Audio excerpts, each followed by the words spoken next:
My name is Jim Chauncey-Kelly, and I am the Senior Director of Global Talent Acquisition for Ripple.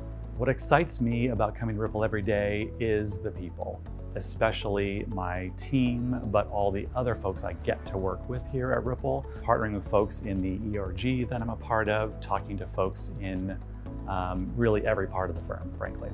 The mission of the Pride ERG group at Ripple is really to empower, support, collaborate, help folks with career opportunities and networking and growth, be able to bring your whole self to work without sort of editing who you are. When I first started, we had maybe about 200 employees. XRP and the whole cryptocurrency world had just gone through an incredible boom.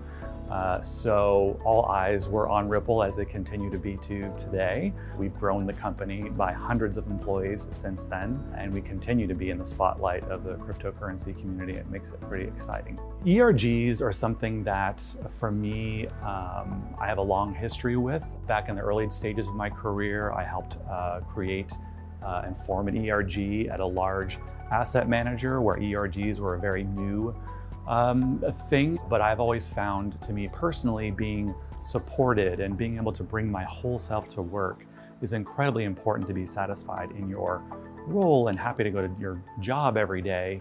And an ERG is a way that I can also support other folks at the company, whether it's in the ERG that I'm specifically co-leading, the Pride at ERG, or even partnering with other ERGs. It's something that makes where I work so much more meaningful. I've been in San Francisco now for over 30 years and part of the LGBTQ plus community pretty much that whole time. I had my own journey to sort of be able to come out and be open about who I am.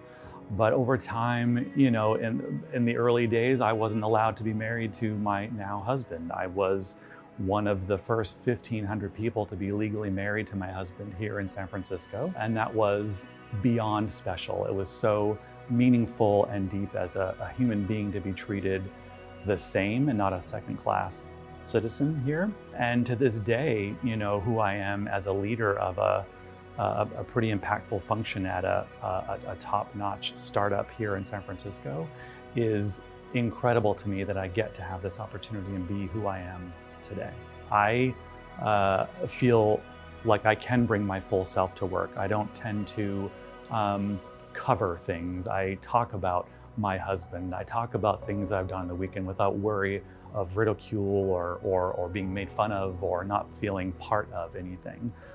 And I feel completely supported by the company. I speak in front of the company. I lead a significant team. I know that what I do is incredibly important to the success of the company. I think the biggest challenge for diverse communities in the tech world is really representation more than anything else. Seeing those that you identify with. So for me, seeing other LGBTQ plus people in leadership roles and knowing that I can actually get there myself. My vision for an inclusive culture at Ripple would be one where I look around the room and I see every team that is a complete rainbow of people, meaning gender, race, sexual identity, gender identity, and it's not unusual, that it is normal, that is just what we do, and that we don't even have to talk about it as a special thing, that it's just part of the culture, it's a given, and a diverse talent naturally wants to come to this company. People looking for the next role should look at Ripple because you can come here for a career, not just a job, and you can fully be yourself at this company, whoever you are. And I think it's a combination of all of that lends to an incredibly inclusive culture where, again, you can be your best self. Advice I would give to other employees to be able to navigate their career journey, especially when it comes to their identity and who they are, is to never filter yourself, never try to be something that you're not. Be exactly who you are, and that is what makes a company stronger and actually makes you a stronger person.